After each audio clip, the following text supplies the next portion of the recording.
Well, this morning we continue in our study in the first chapter of the book of Romans, and we're going to finish working through what basically is an introduction to this letter. Um, this morning and the next Sunday we'll get into verse 16 and the gospel of Christ and the power of God unto salvation, and which is really the theme verses of the book. But we'll be finishing up verses 8 to 16 this morning. We'll begin reading again in Romans chapter 1, verse 8. Paul says, "First I thank my God through Jesus Christ for all of you, because your faith is being reported all over the world.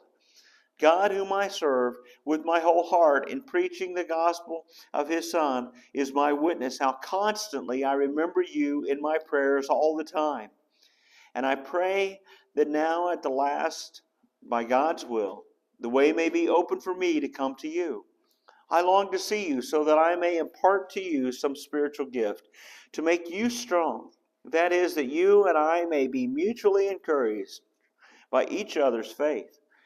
I do not want you to be unaware, brothers, that I planned many times to come to you, but have been prevented from doing so until now, in order that I might have a harvest among you, just as I have had among the other Gentiles. I am obligated both to the Greeks and the non-Greeks, both to the wise and the foolish. That is why I am so eager to preach the gospel also to you who are at Rome. I am not ashamed of the gospel, because it is the power of God for the salvation of everyone who believes." We'll stop right there. These 8 verses, in these 8 verses, Paul teaches some of the principles of true spiritual service. For some of you, these principles maybe are new, and for others, perhaps it's more of a refresh, a reminder of some things along the way that maybe we've forgotten, or a way to kind of reaffirm some things here. So we're talking about spiritual service, and we're seeing that the Apostle Paul in these verses opens up his heart in this. In writing to the Romans, he's writing to people that he's never met. They don't know him other than in some of the things that they've heard about Paul at this point. And so the best way for him to do that is to kind of open up his heart and tell him a little bit about what's on the inside and where he's coming from in this. So instead of sharing the theology first, or some doctrine or something here, he shares with him his heart, and he opens it up and kind of gives him a little picture of some of the things in his life. And so, every one of us is called to be a servant of Christ. And so here in this passage, Paul reveals the marks of true spiritual service. These are things that should be reflected in each of our lives. The principles of spiritual service that Paul reveals from his own heart are a model for us for service. We may not have Paul's apostolic calling. We maybe weren't blinded on a road to Damascus, but we can certainly have the same motives and attitudes or desires that he has in this. And so, as we noted last week, the key phrase in this is found in verse 9. He says, "God, whom I serve with my whole heart." That's where his motivation comes from. He's talking about the heart of service, spiritual service, and not outward, but inwardly. That's where the motivation comes from. He gives insight into how he served. He doesn't talk about a lot about his activities. He didn't say, "I did this and I preached here and I did that." And he doesn't give a list of things like that as a resume about a lot of his methods or things. He shares what his heart of service is in this process. We began last week, and so I want to quickly kind of slip back through the first 5 marks. There's 10 of them that we'll look at, and the first 5 we saw last week. And the first one we saw was a thankful spirit. Verse 8 says, "First I thank my God through Jesus Christ for all of you, because your faith is being reported all over the world." And he's thankful. Paul has a thankful heart. He was always thankful for other people. Last week we looked at some passages in some of his other letters and about some of the prayers and the things that he said about the others, and being thankful for things that they were doing, and being thankful for God's message that was being shared, and we saw that. And so a thankful heart is a characteristic of true spiritual service. And we have to have a thankful spirit. If you see somebody who's grudgingly doing, something because I think I need to do this for God, kind of attitude a little bit about, well, I've got to go here, I got to do that. And that's kind of their attitude towards service. That's not a thankful heart. We should be thankful and have a thankful and worshiping heart. The reason that we can be thankful is no matter what happens in our service, we're thankful that we should be thankful that we have the privilege to be involved in God's plan, that He's chosen us to be part of His unfolding of His plan. And then the second mark we saw was a concerned spirit. Well, on the one hand, thankful. The other hand, we see in verse 9 from Paul is that he's concerned. He says, constantly I remember you in my prayers all the time. I am so grateful for what is happening there, and that God's work is happening, but I'm also concerned that some of these other things maybe aren't happening. I'm praying that God will continue to expand and do some things maybe that aren't happening yet. And so we see that he's praying and thankful, but yet he's concerned about what needs to continue to happen. The third mark of the true spiritual service was a willing spirit. In verse 10, he said, I pray that now, at last, by God's will, the way may be open for me to come to you. He's praying for them, but he's also saying to God, I'm willing to be the answer to this prayer.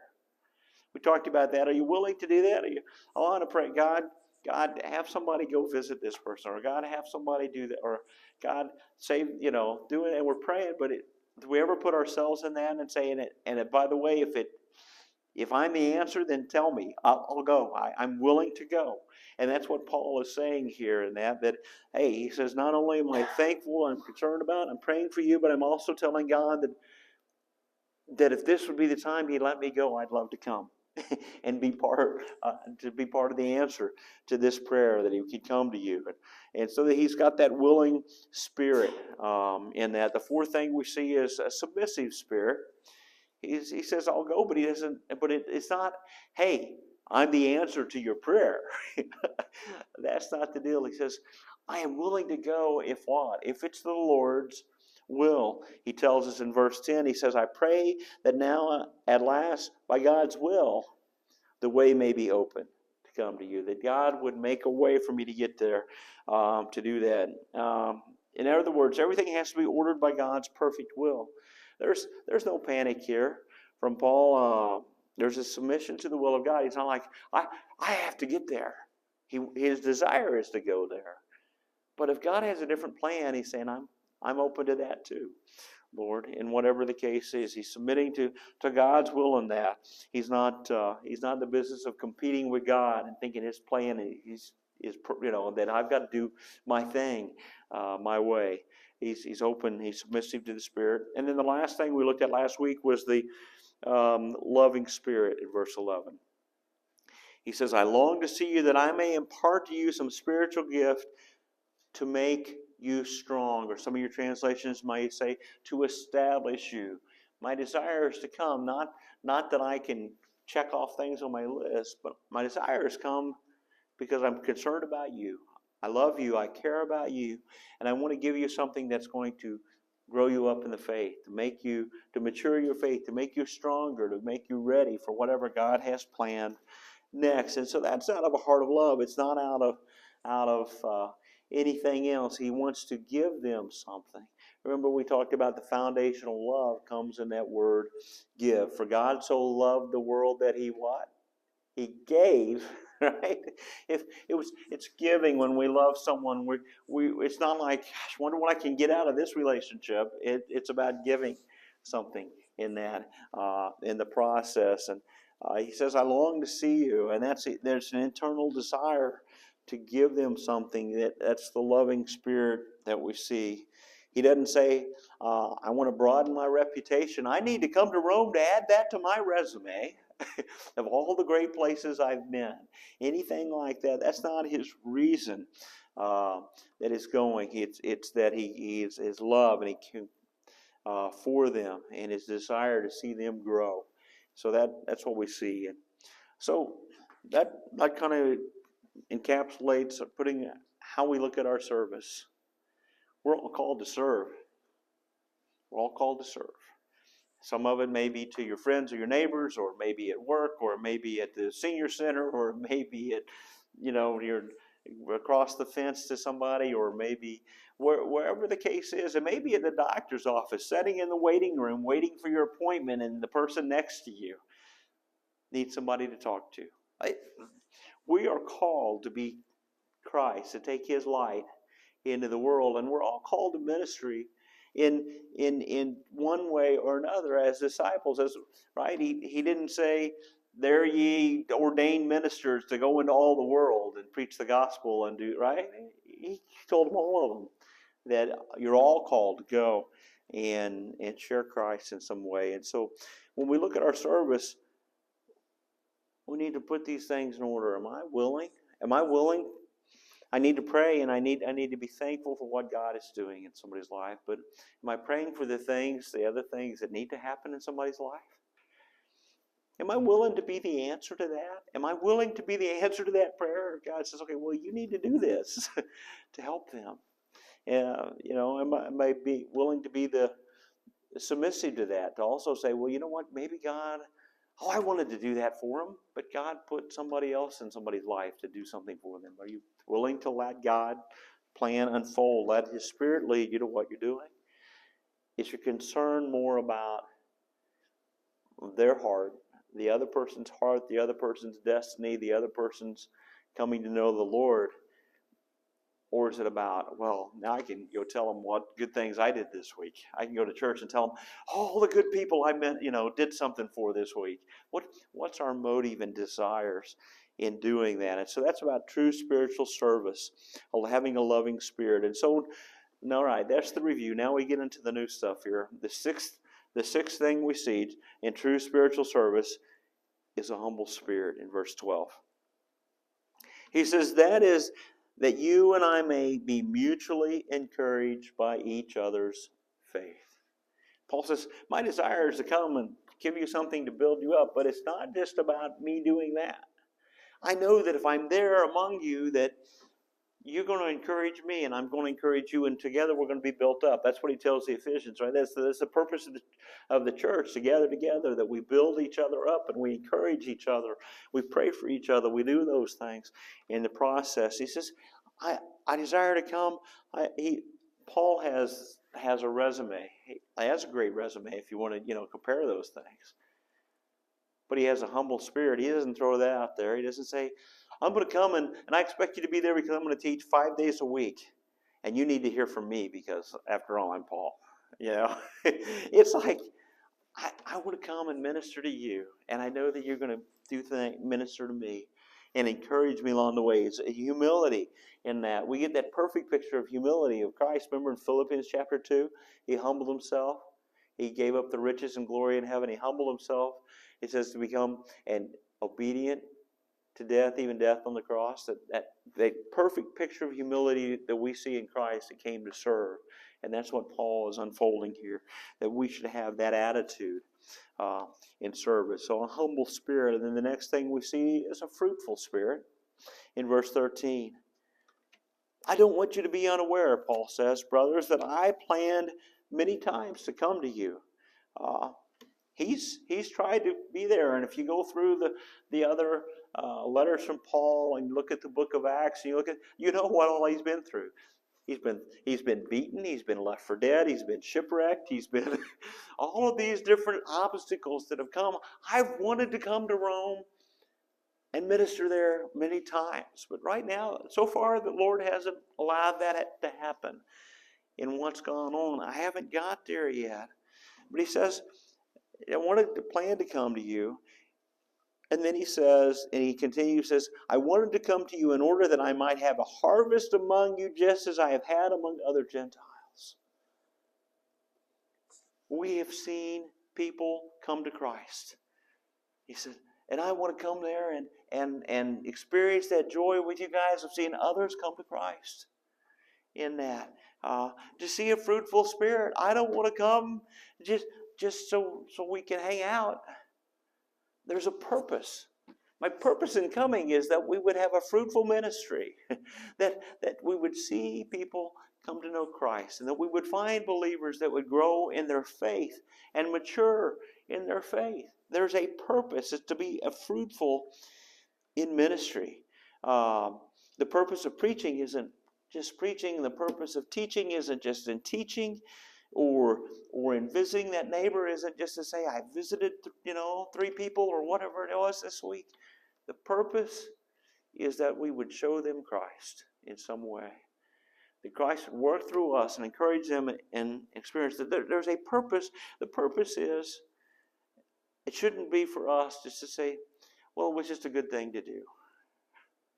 It was just nice to help. True, it's a good thing to do, and it's nice to help, but the purpose should be that I can let Jesus touch this person's life. So that I go in kindness and do that. That's great that you help somebody or minister in some way.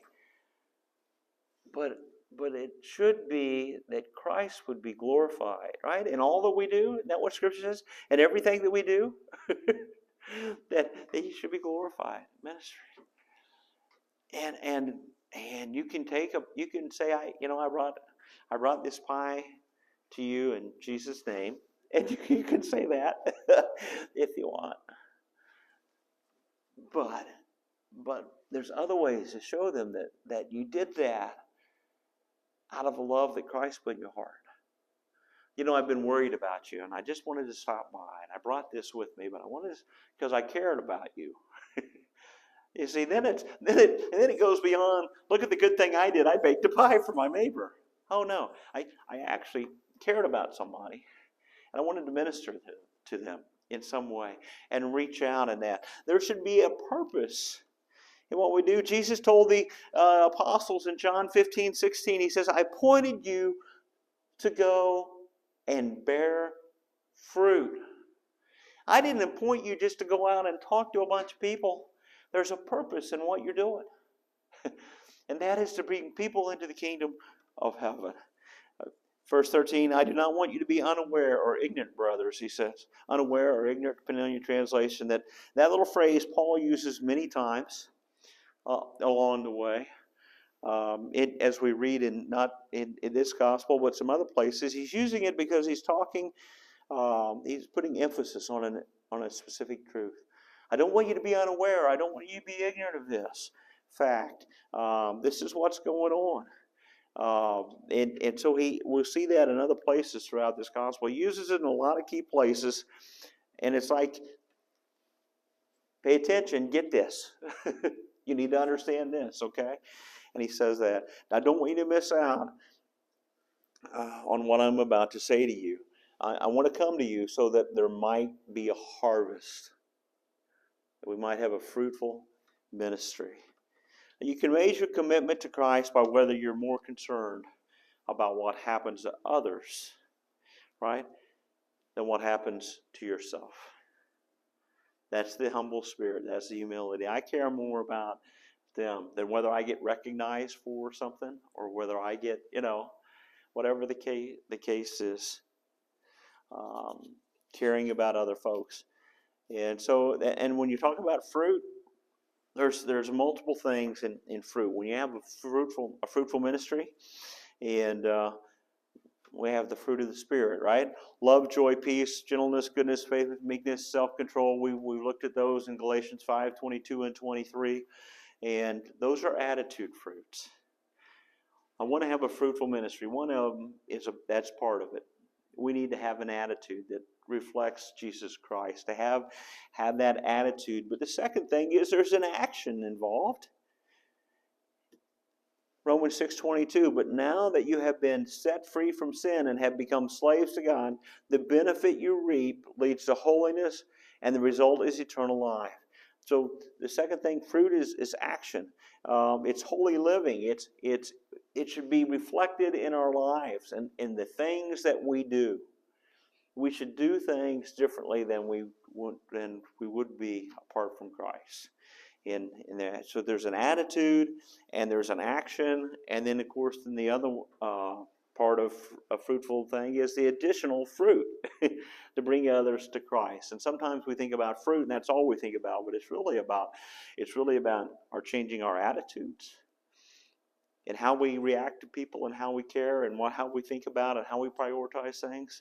It's in our actions and the things that we do, and then it's also in bringing others to know Christ. So that's the deal. And the eighth thing we see in true spiritual service is an obedient spirit. Verse 14, he continues about attitudes and the reason he serves, and then he says, I am obligated to both Greeks and non-Greeks, or barbarians, if your translation says Greeks and barbarians, both the wise and the foolish. I have an obligation. You say, does that line up with spiritual service? An obligation? And then you have to look deeper. Why? What is the obligation? The ministry for me, he says, ministry for me is not a whimsy. I don't do this because when it's convenient. I don't do this when I feel like it. I do this because I'm obligated to do these. I am called to share Christ. I'm obligated to do that. In that he doesn't say, well, I don't know, I could be a tent maker, or maybe go into my own business. I could be an attorney. I mean, Paul had a great logical mind. He was brilliant. He could have been successful there, become a politician, whatever it was. Or I could become a preacher. He kind of throw those things around.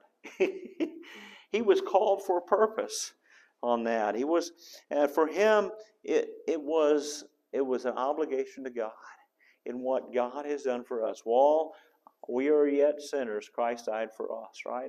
And he's called each of us and gifted each of us in a special way. And for Paul, it was to take the gospel and share that gospel message. And so there's a sense in which he's indebted in a couple of ways. One is that he's called. He's called to preach, and the other side of that is that obligation. The other side is that he's obligated to others. What if a neighbor's house is on fire? You can see smoke pouring out at the roof, and yet through the window you can see the family sitting in the living room watching TV. Oh my goodness! I hope somebody lets them know that their house is on fire. I'm obligated to let them know that, right? They're my neighbor, they're my friend, whoever it is. I'm obligated to tell them. So Paul said, I'm obligated to God for what God has done for me. I have an obligation for that. The other thing is, I've got good news of the gospel that will save them from hell. And so I'm obligated in both directions in that. I'm called as a Christian to share that obligation. The phrase here, Greeks and non-Greeks, or barbarians, wise and unwise, are kind of parallel phrases. Okay? So when he says Greeks and non-Greeks, or Greeks and barbarians, where he says wise and foolish, it's kind of all the same parallel thing explaining, because the Greeks were the educated, the elite, right? That was the upper crust of their society. I'm obligated to them, but I'm also obligated to the person, that's picking up trash on the street for their job or doing whatever. It doesn't matter. That's what he's saying. In the spectrum of society will put people in all different places. Big income, big job, fancy cars, blah, blah, blah. Somebody that's struggling financially, whatever. I'm obligated to all of them. Doesn't matter. I don't try to save the rich people because they'll give more money to the church. I save the rich people because they have a soul and they're created in the image of God, and I want their soul to be in heaven. And I reach out to the person that's not rich because they have a soul and they're created in the image of God, and I want them to spend their eternity in heaven. I'm obligated to both the Greek and the non-Greek, he says in that. The ninth thing we see is an eager spirit, verse 15. That is why I am so eager to preach the gospel. an eagerness to fulfill that responsibility, that obligation, the thing. He says, I go to Jerusalem. In Acts 20:22, Paul said, I go to Jerusalem bound in the Spirit. God is driving me. I have to preach this message. I have to share this. I am eager to share the good news of the gospel. I've got to go and do this. I want to come to Rome and share this with you. Because God has put this gospel in me, and I want everyone to hear that message. He's eager to preach. Gary read the passage, for me to live is Christ and die is gain. You read that in that passage. My desire is to go and be with the Lord, but everybody hasn't heard this gospel message, and I want to take every opportunity I can to share this gospel message to those around me. And so he's eager to share that. And then the last thing we see here is a bold spirit. Verse 16. I am not ashamed of the gospel of Christ, because it is the power of God.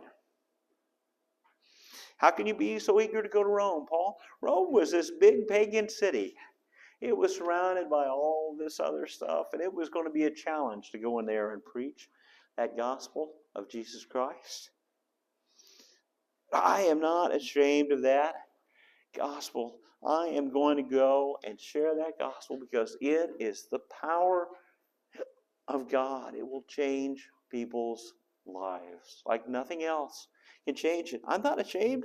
It's amazing what shame does to us. Many people sometimes maybe they get eager about things. Yeah, let's go. You know what?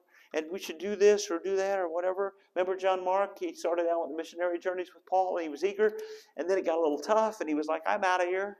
Right? It did that along the way. The pagans in Rome had branded Christianity as atheism and as cannibalism, and all. They had all kinds of misinformation out there. It existed then too about all the different things that Christians were about in that. And Paul's desire to go boldly in that. To go boldly. We can compromise pretty easy. You ever felt like you should say something and didn't? Somebody was making a decision, whatever it was, and you said, boy, God tells them they shouldn't do that. And I should say, but gosh, they'll think I'm one of those crazy Jesus freaks. They'll think that I'm whatever. I might upset them or ruffle the feathers, and so I'll just not. That can happen pretty easy sometimes in how we react to that. We're called to have a boldness about our spiritual service. Unashamed boldness to speak for Christ. Paul served with his spirit. In his spirit, he served. He was bold and eager to preach the gospel out of a debt to God, and because he desired fruit, and all that was born out of a thankful, concerned, willing, submissive, loving, humble heart. He was unashamed.